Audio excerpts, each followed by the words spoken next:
Jesus sê, julle moet mekaar lief hê. As ek raad julle lief het, so baie. Moet julle mekaar ook lief hê. As julle mekaar lief het, sal almal weet dat julle my disippels is. Amen. Goeiedag, ek is Paul Barnard. Baie welkom by Helderberg se digitale diens. Ons is besig met ons 7 weke van sinsoekers. Om in die lewe iewers die sin te kry, wat maak dat dit vir my elke dag die moeite werd is om te leef. Maar as ons begin, kom ons bid saam. Here ons God, dankie vir die genade en die liefde. Dankie dat U saam met ons hierdie pad stap. Heilige Gees, ons vra dat U vir ons die woord sal oopmaak en dat ons sal hoor wat U vir ons wil sê. Here, as ons vandag praat oor onder onsies, dat ons sal dink oor hoe ons te werk gaan in onder onsies. Wat dit aan ons doen en wat dit aan ander doen. Here, dankie dat U ook vir ons riglyne gee, hoe om in konflik te wees. Ons wil U loof en ons wil U prys. Amen. Ons sal vandag stilstaan by Handelinge 15. Nou, om dit te verstaan, moet ons dit eers besef, waar is ons in die boek Handelinge? Paulus en Barnabas is besig met hulle sendingreise en hulle gebruik Antiochië as die basis van waaruit hulle funksioneer. Dit is 'n gemeenskap, 'n geloofsgemeenskap waar hulle regtig naby aan mekaar gekom het, naby aan die Here gekom het en hierdie mense het 'n passie om die evangelie te verkondig. So Paulus en Barnabas vertrek vanaf Antiochië en dan gaan hulle op hulle eerste sendingreis en ons sien dit in Handelinge 13 en 14 en hulle het hierdie ongelooflike ervarings van hoe God dinge doen in mense se lewens. En dan wanneer hulle terugkom in Antiochië, aan die einde van hulle eerste sendingreis, dan kom hulle agter daar's probleme in die gemeente. Hulle het hierdie gemeente gelos op 'n plek waar alles so mooi loop en nou ewe skielik is daar hierdie konflik. Daar het 'n klomp Jode vanuit Jerusalem gekom wat Christene geword het, wat kom deel word het van die gemeente in Antiochië. En toe hulle daar kom, toe kom hulle met klomp reëls. Toe sê hulle vir die ouens in Antiochië, ja, maar as jy 'n Christen is, moet jy besny word, want die besnydenis bewys dat jy deel is van God se volk. As jy nie besny is nie, is jy basies nie gered nie. En dan het hulle ook ander goed gehad, jy mag nie vleis eet wat aan ander gode geoffer is nie, jy mag nie vleis eet waar daar nog bloed is nie, so teken 'n reëstyk is uit. Jy mag nie diere eet wat verwrig is nie. Hulle het hierdie klomp reëls wat deel was van die Joodse kultuur wat hulle net so oorplaas op die gemeente in Antiochië. En is in hierdie konflik waar Paulus en Barnabas nou instap. En ons gaan lees daar van Handelinge 15 vanaf vers 1. Daar het mense van Judea afgekom om die gelowiges wys gemaak. As julle nie die gebruik van Moses nakom nie, deur julle te laat besny nie, kan julle nie gered word nie. Toe Paulus en Barnabas hulle daarteen verset en het 'n heftige meningsverskil met hulle betrokke geraak, is daar besluit dat hulle 2 en nog 'n paar ander van die gemeente na die apostels en ouderlinge in Jerusalem moet gaan in verband met hierdie vraagstuk. So daar was nie net 'n konflik of 'n meningsverskil, daar was 'n heftige konflik geweest. Die fights het uitgeloop op alle moontlike maniere. Nou as ons dink aan konflik, dan is dit mos interessant. Daar is verskillende maniere van konflik. Jy kry die 2 groepe, die een wat sê, kom ons praat dit onmiddellik uit. As dit gebeur, kom ons praat daaroor. En die ander wat sê, nee, gee my net eers kans om te dink, dat ek net eers my gedagtes agter mekaar kan kry en kan sien hoe kom ek so dink en wat ek voel. En hierdie 2 frustreer mekaar verskriklik en gewoonlik is hulle getroud. Een in die huwelik is die een wat onmiddellik wil praat, en die ander een is die een wat net wil dink, want teenoorgestelde trek mekaar mos. Dan gebeur dit baie keer dat die persoon wat verbaal die sterkste is, die argument wen. Die persoon wat hulle die beste kan verwoord, wen die argument, nie noodwendig die persoon wat reg is nie. Of die persoon wat dominant is, wat in 'n argument so ontplof, dat die ander persoon net ewe skielik terugstaan. Hulle wen baie keer die fight. Wanneer ons oor konflikhantering praat, is daar 4 dinge wat gewoonlik voorop staan. Jy kry die mense wat as daar konflik is, onmiddellik wil veg, hulle wil die saak uitklaar, hulle is bereid om daaroor te redeneer en te stry en emosioneel te raak, maar dit moet nou klaar word. Dan kry jy die mense wat vries. As die konflik gebeur, dan stop hulle en hulle weet nie wat om te doen. Hulle moet eers net daai kans kry om hulle self, hulle gedagtes agter mekaar te kry. En jy kry die mense wat vlug. Hulle hardloop net weg van hierdie konflik af, hulle vermy dit ten alle koste. Hulle, as dit begin, dan loop hulle weg, draai hulle rug, stap hulle uit. En dan kry jy die mense wat terwille daarvan net sê, jy's reg. Hulle stem nie saam nie, hulle is nie oortuig nie, maar hulle stem net in, want dan is die konflik verby. Ons leer in Handelinge dat konflik deel is van die normaal. En dat gesonde konflik is, wanneer elke persoon in hulle persoonlikheid klaar kans gehad het, om hierdie goed te verdiskonteer, laat die gesprekke plaasvind. En wanneer hierdie konflik so is, laat daar nie uitkomste is nie, dan is mense nie te trots om te sê, hoorie, so kom ons gaan na iemand anders toe, by wie ons kan sit, en wat ons kan help om hierdie konflik uit te sort nie. Want ons sien in vers 3 staan dat, aan die gemeente hulle van die nodige vir die reis voorsien het hulle deur Fenisië en Samaria gegaan, en vertel van die bekeringe van die heidene. Hieroor was al die gelowiges baie bly. Hier's 'n amazing ding wat gebeur.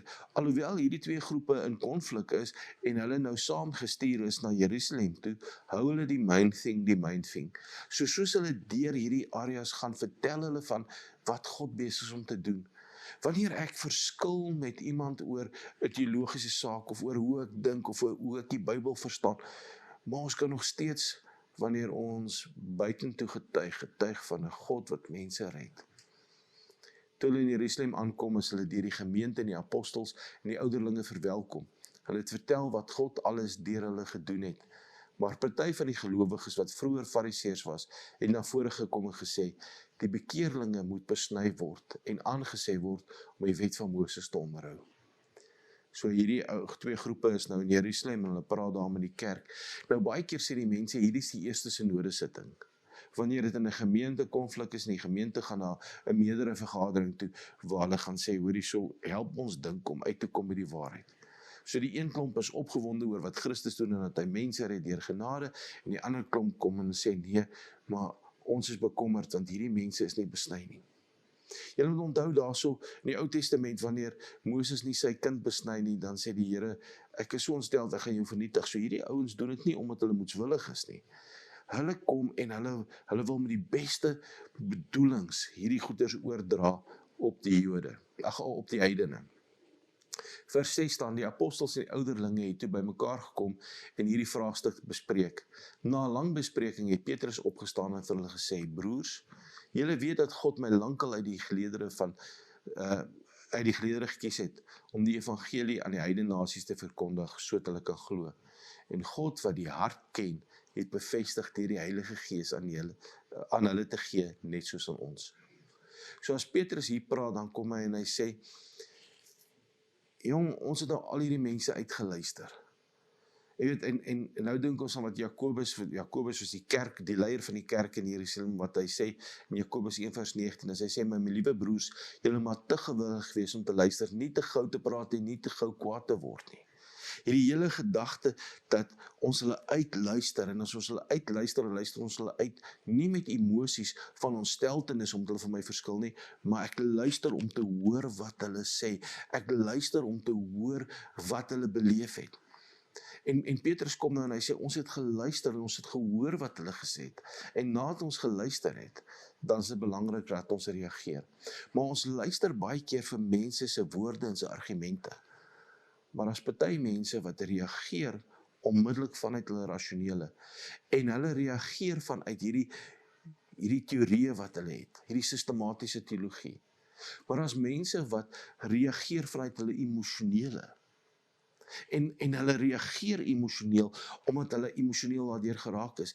En wat Petrus sê is, ons het geluister, ons het gehoor wat julle gesê het, en ons het gehoor wat julle beleef het, ons het julle woorde geluister, en ons het julle emosies geluister. En dan praat Petrus vanuit sy rasionele, maar ook sy emosies. Hy vertel van wat hy glo, en wat hy beleef het deur God se eie ervarings. Hy sê, maar ek hoor wat julle sê, want alhoewel ek met dieselfde teologie groot geword het as die fariseërs, was ek gekonfronteer daarmee dat ek die evangelie aan heidene moes gaan verkondig het, en ek in hulle huise moes ingaan, en ek daar saam met hulle diere moes eet wat onrein is. En toe het God vir my gesê, Petrus, niks wat ek gemaak het is onrein nie. En dan kom hy en hy sê, maar ek bevestig dat dieselfde Heilige Gees is, wat vir ons, in ons werk, wat in hulle werk. En daarom is hierdie wonderlike, dat as hulle oor hierdie goeters praat, dat daar onderskeiding van die Gees plaasvind. Petrus gaan verder en hy sê in vers 9, hy het geen onderskeiding tussen ons en hulle gemaak nie, hy het ook hulle harte deur die geloof gereinig. En nou verwys hy terug na die gedeelte in Deuteronomium en die gedeelte in Romeine 2, waar Paulus ook sê, in die Ou Testament is mense besny as 'n simbool van wat in hulle hart gebeur. Maar Paulus sê in Romeine 2, nou is ons harte besny deur Christus Jesus, wat vir ons in die kruis gesterf het. So, ons is gereinig deur Christus in ons harte. Waarom wil julle dan nou God se geduld op die proef stel, deur op die nek van die gelowiges uit die heidene nasies se juk te lê, wat ons voorvaders nie in staat was om te dra nie, en ook nie ons nie. Nee, ons en ook hierdie gelowiges glo dat ons net deur die genade van die Here Jesus gered word. En hier gebeur 'n verskriklike belangrike ding in die kerk. Daar word so duidelik bevestig, dat as ons kyk na hierdie skaal van wat is regverdig, wat is reg en wat is verkeerd, dan is die kruis aan die een kant van die skaal so swaar, dat die redding van Christus net afhang, dat die genade van die Here Jesus Christus van die kruis verwerf is. Niks wat ek doen nie. Ek hoef niks te doen om deel te wees van die koninkryk van God nie. Christus het reeds alles vir my gedoen. En daarom is daar geen ander las nie, net Christus. As Petrus hier praat en hy sê in daai vers 11, nee, ons en ook hierdie gelowiges glo dat ons net deur die genade van die Here Jesus Christus gered word, is dit wat ons kerk saambind. En daarom kan ons verskil oor dinge waaroor ons emosioneel en passievol voel, omdat dit geloofsoortuigings is. Nie net dinge wat ek oorwonder of dink dis oulik nie, maar omdat ek die skrif deursoek het en regtig oortuig is. Want hierdie fariseërs wat gekom het en met hulle kom praat het, wat vroeër fariseërs was en nou Christene is, kom en hulle kom praat oor die besnydenis, omdat dit so 'n belangrike ding in die Ou Testament was. En nou kom Petrus terug en hy sê, maar ons besef, Christus bind ons saam. Vers 12 sê, daarna het al die mense stil gebly en na Barnabas en Paulus geluister. Hulle het vertel van die tekens en die wonders wat God deur hulle onder die heidene nasies gedoen het. Toe dit klaar was, nou eers moet ons iets verstaan hier kom nou die getuienisse by. Ons praat baie keer oor sake of oor mense, ons praat nie met hulle nie. Wanneer Paulus en Barnabas praat, dan praat hulle oor hulle ervarings van wat God gedoen het. Hulle sê, ons het daar gekom en ons het gepraat, en toe doen God hierdie goed wat groter is as ons verstaan. Toe rek God ons denke rondom dit. Om op 'n plek te kom waar ek weet, ek kyk vanuit my kulturele bril, ek kyk vanuit my geloofsoortuiging, hoe ek dit verstaan, kyk ek na sekere tekste in die Bybel, en ek is so seker daarvan. En dan sien ek hoe God wonderwerke doen wat buite kan dit lê. Hoe God mense se lewens aanraak wat groter is. En dan sê Paulus en Barnabas, ons besef dat God meer is as ons teologie. Nou, is dit Jakobus wat praat. Jakobus is die leier van die kerk in Jerusalem. Hy is die broer van Jesus. Hy is die skrywer van die boekie van Jakobus later in die Nuwe Testament. Toe dit klaar was, sê Jakobus, broers, luister na my. Simon het verduidelik hoe dit God self is wat begin het om die heidene nasies om te sien deur vir hom 'n volk uit hulle te versamel. Die profete sê dieselfde en nou haal hy vir Amos aan, Amos 9. Daar staan geskrywe, daarna sal hy terugkom en ek sal die vervalle huis van Dawid weer opbou en ek sal sy bouvalle herstel en dit weer regmaak, sodat al die ander mense die Here kan soek. Ja, al die ander heidene nasies wat ek geroep het om my eiendom te wees, so sê die Here wat hierdie dinge doen. Hy sê, juist dan kom God, en God kom hierdie mense wat geroep is uit die huis van Dawid uit, het so hulle godsdienst, hulle Joodskap gebou rondom wat hulle kan doen, laat Christus gekom het, aan die kruis gesterf het, en ook vir hulle kans gegee het om hom aan te neem, en hierdie vroeë Christene wat dan die herbou is van die huis van Dawid, hierdie Christene is dan die mense wat God gebruik om die hele wêreld te bereik, en die genade van die kruis lê juist daarin, dat die wat die genade van Christus het, deel is van die volk van God, nie op grond van hulle kultuur, of hulle land, of hulle besnydenis nie, maar die feit dat die Here Jesus Christus vir hulle aan die kruis gesterf het. In vers 18 staan dat, dit is van ouds af bekend, daarom meen ek dat ons dit nie moeilik moet maak vir die heidene, wat hulle na God toe bekeer nie. So, nou hang die skaal na die een kant toe. Die skaal hang na hierdie heidene wat tot bekering kom en wat nie al die godsdienstige gebruike nakom wat die Ou Testament sê nie. Want Christus se genade is groot genoeg. Maar as 'n konflik is en net een persoon is reg, dan eindig dit baie keer op 'n plek waar mense wegloop en die saak word nie gewen nie. Maar nou doen Jakobus iets interessant. In vers 20 sê, maar ons moet vir hulle skrywe om nie die vleis te eet wat aan afgode geoffer is nie, want dit is onrein. Dat hulle onsedelikheid moet vermy, geen dier wat verwrig is moet eet nie, en ook nie die bloed nie. Hierdie voorskrifte van Moses word immers van ouds af in elke stad aan die mense voorgehou. Elke Sabbat word in die sinagoges voorgelees. So, nou sê hy, die myn ding is, dat Christus se genade genoeg is. Hy sê, maar verstaan ook, hier sê klomp Joodse gelowiges wat nou deel is van hierdie groep, wat 'n ander kultuur het, en terwille van hulle, kom ons respekteer hulle. Paulus praat oor hierdie ding in 1 Korintiërs 10 ook, waar hy sê, vir party is daar sekere goed wat jy mag eet, en sekere goed wat jy nie mag eet, en sekere dae wat belangrik is, en sekere dae wat minder belangrik is.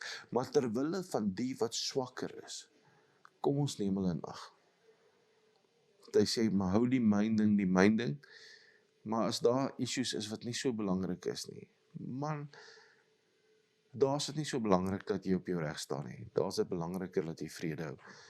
Wees die minst, gee die ander persoon geleentheid. En daarom word hierdie brief wat teruggaan 'n pastorale brief, om te sê, as jy weet dat Christus se genade genoeg is, en dat jy niks anders kan doen om gered te word nie, en daar is dinge wat vir mense belangrik is, akkommodeer hulle. Moenie dat dit die ding is wat julle gemeente uit mekaar skeer nie. Fokus julle op Christus se genade.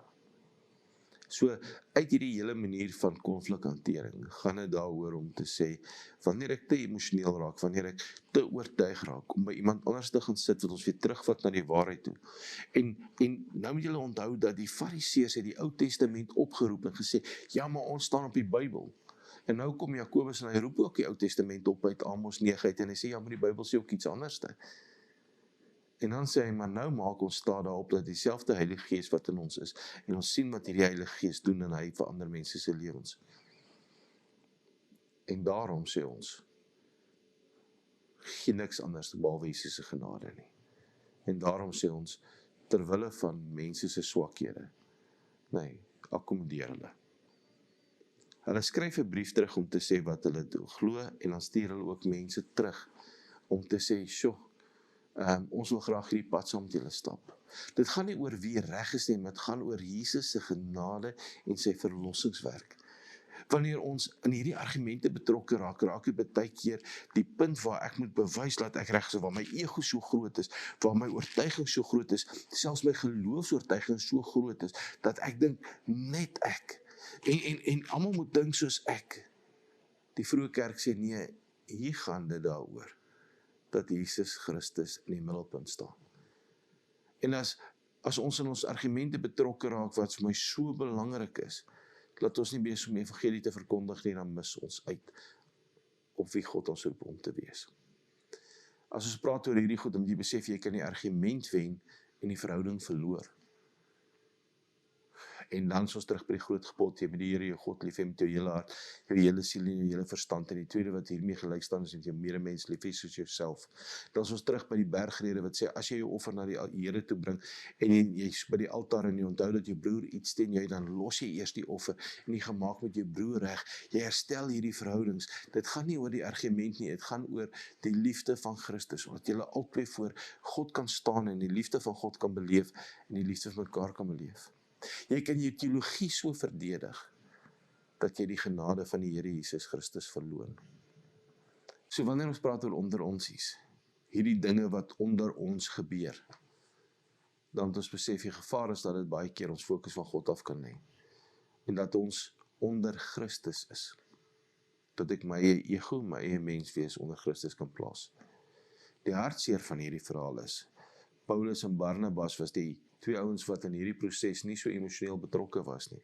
So hulle het teruggekom en hulle het hierdie konflik gesien, en hulle het deelgeneem, en hulle het besef hierdie konflik gaan nêrens nie, en hulle het baie mooi hanteer, dit gevat na Jerusalem toe, dit daar hanteer, teruggekom, mooi Bybelse model gegee. Handelinge 16, moet Paulus en Barnabas op hulle tweede sendingreis gaan. En dan verskil hulle van wie saam moet gaan. En hulle raak in so heftige geveg betrokke, dieselfde woord wat gebruik word in Handelinge 15. En nou is hulle albei emosioneel betrokke. En hulle albei se ego staan so groot, dat hulle so in mekaar fight, dat hulle hulle eie pad gaan. En daarom moet ons nie te vinnig oor hierdie goeters lees en dink, ons het al hierdie goeters bemagtig nie. Ons sien uit Paulus en Barnabas, die kerkleiers, dat alhoewel hierdie hele proses so pas vasgelê is, tree hulle anders op. Oor 'n eenvoudige ding, oor wie hulle saamvat en nie saamvat nie. Omdat hulle eie egos en hulle eie emosies so voorstaan. In jou lewe, in die kerk, in teologiese debatte,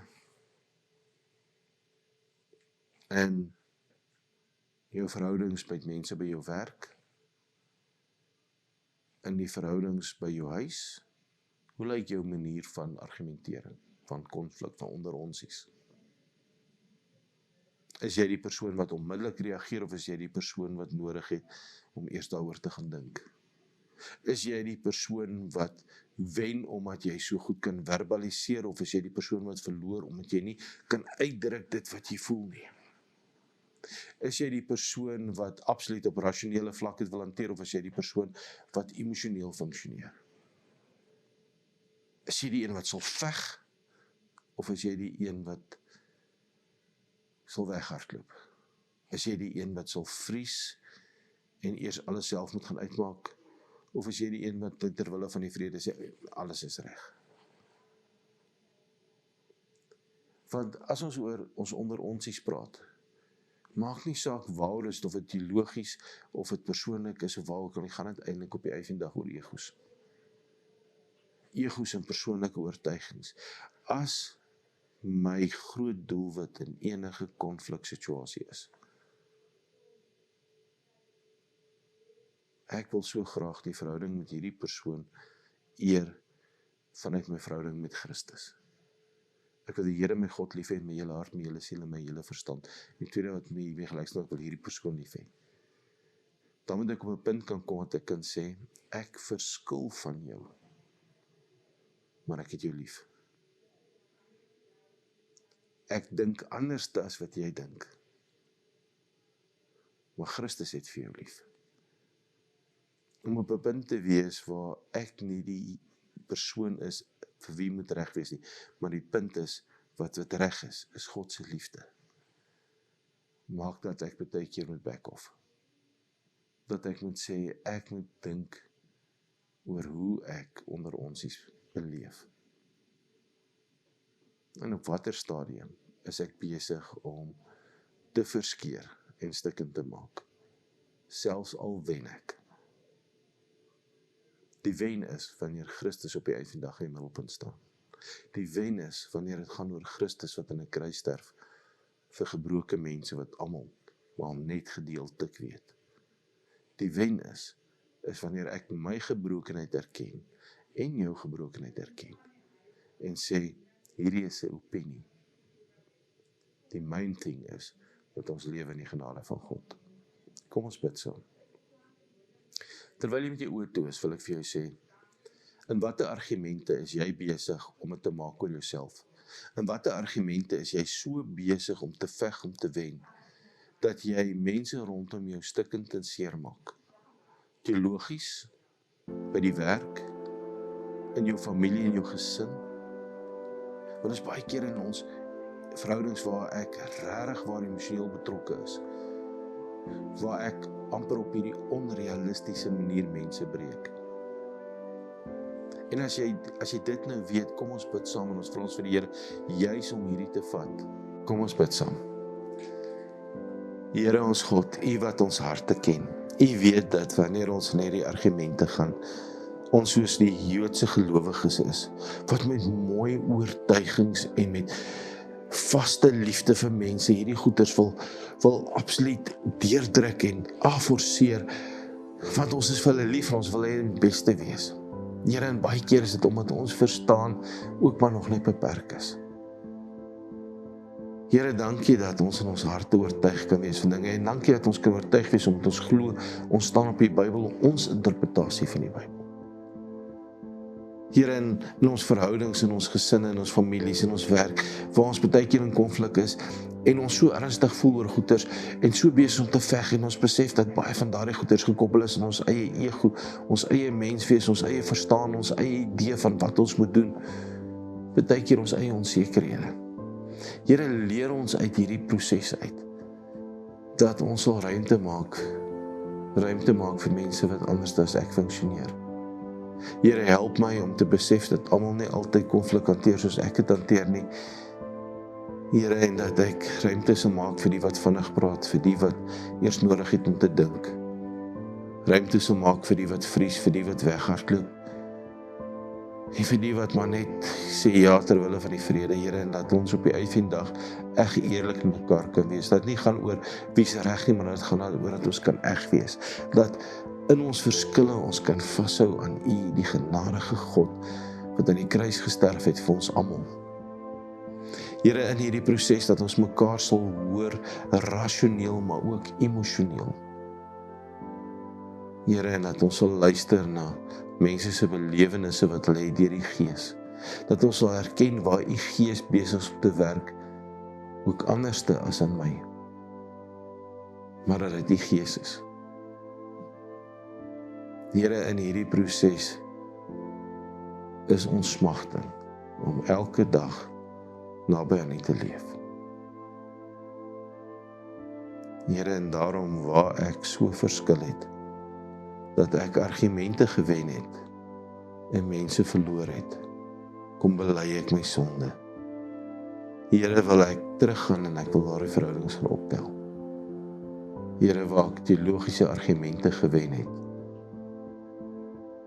en die kruis van Christus verloor het, wil ek teruggaan en die genade van Christus verkondig. Here, begin by my, maak my bewus van hoe tree ek op in konflik. Wie is ek in konflik? Here, maak my bewus van U teenwoordigheid en die liefde, sodat ek kan verander. Ek bid dit in die heilige naam. Amen. Ons het ook geleentheid om nou die Here te loof en te prys met ons dankoffers. Om die Here te eer vir wie hy vir ons is. Ontvang dan die seën van die Here. Mag die genade van God die Vader, God die Seun en God die Heilige Gees by jou wees. Mag jy beleef dat hierdie God die hoofding in jou lewe is. Mag jy die ruimte hê dat ander ook sy genade mag beleef. Amen.